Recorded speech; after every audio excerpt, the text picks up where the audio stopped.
2,000 children to take part in a national food allergy study as hospitals see a spike in cases among kids. Researchers aim to better understand how common the condition is and the impact on society. And the researchers behind this study join us now in the studio. Associate Professor Elizabeth Tham, Head of the Division of Paediatric Allergy, Immunology and Rheumatology at the Khoo Teck Puat National University Children's Medical Institute, and Dr Chong Kok Wee, Head and Senior Consultant of Allergy Service at KKH's Department of Paediatrics. Welcome to the program, both of you. Dr Chong, let's start with you. Tell us more about the scope of this study. Does it aim to look into the causes of allergy, specifically among Singaporean children? I mean, we may be familiar, with a common allergen such as eggs, peanuts, and dairy, right? But will it reveal the why behind allergy reactions? Well, the aims of the study primarily is to try to update the prevalence numbers for food allergies locally in Singapore.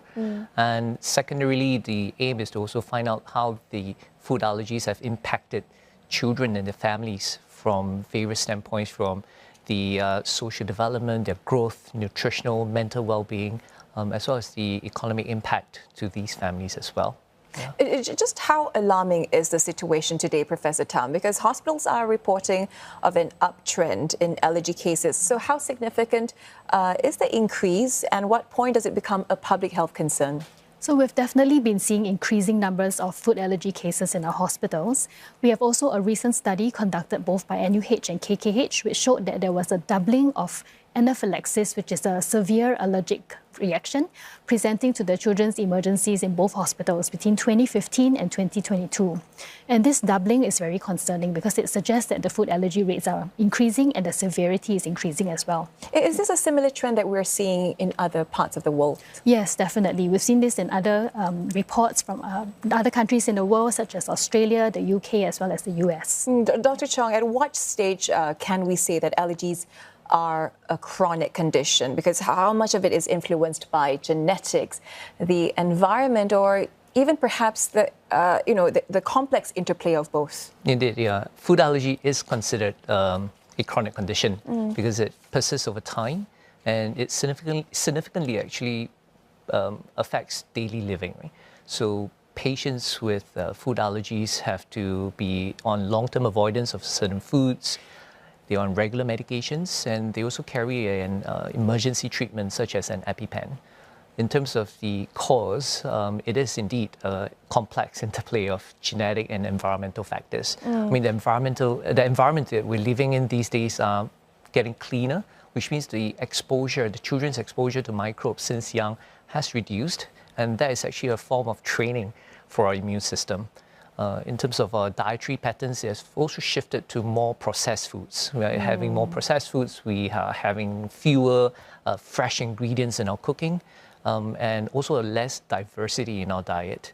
And other factors such as delayed introduction of allergenic foods may also somewhat influence our immune system development. Yeah. If we look at diet specifically, which you mentioned, we have eggs, nuts and dairy, for example, that you brought in today. These are integral ingredients to our local food, our local cuisine, right? So how challenging is it for families to avoid these common allergies here in Singapore? So as you mentioned, eggs, milk and peanuts are one of the top allergens in the food allergy community, and it's been very challenging for our patients because these are staples of the Asian diet. And ingredients such as these are in a lot of foods, and they actually have a lot of difficulties dining out because they can't find foods that may not have contained these allergens in them. And sometimes there is the risk of cross-contamination. For example, kitchen tops or cooking utensils which may not contain the food, but they may have been cooked with other dishes that contain the allergen before.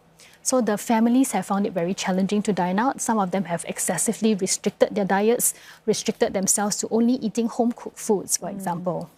Do you think parents today are equipped with enough knowledge and even awareness to manage nutrition alongside allergy prevention?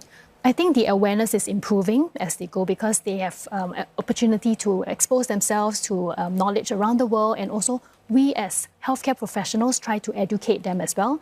It is a fine balance. We have to allow them to consume enough nutrition that they can grow well, but also to avoid the allergens that they are allergic to. So it's a fine balance, and they do struggle with that. Speaking of balance, Dr. Chong, as we said, parents are often the first line of defense, right, when managing food allergies. But what role can the wider community or healthcare industry play in supporting the affected families? Yeah, indeed, managing food allergies takes a whole village. It's challenging.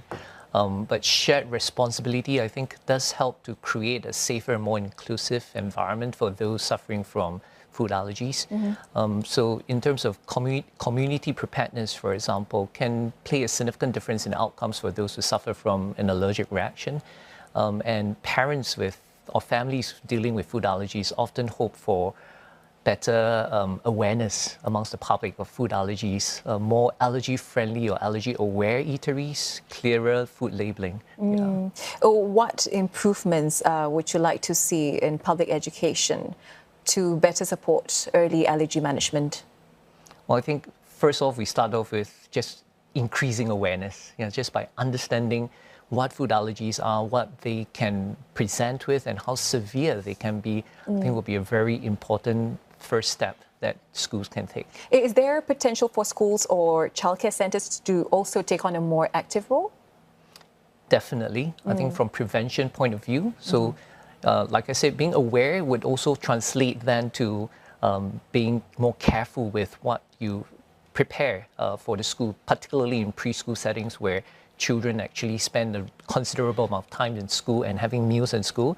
So just understanding that washing your hands, as simple as that, washing your hands after holding onto cheese before you feed another child with a milk allergy can actually prevent a severe reaction from happening. Yeah. Professor Tham, apart from raising awareness, where do you see we need to plug the gap? I think we also want to work with stakeholders in the community. For example, preschool teachers. It can also be in the community F&B, operators, and also the maybe government agencies to work together to help our children have a safer environment to live in. Perhaps some policies or regulations around safe handling of allergens in schools, plans that schools can implement to make the children have a safer environment in school. All right. I think those would be very helpful. I appreciate your insights. Thank you so much for coming in tonight to talk about this very important topic. That was Associate Professor Elizabeth Tham from the Khoo Teck Puat National University Children's Medical Institute and Dr. Chong Kok Wee from KKH.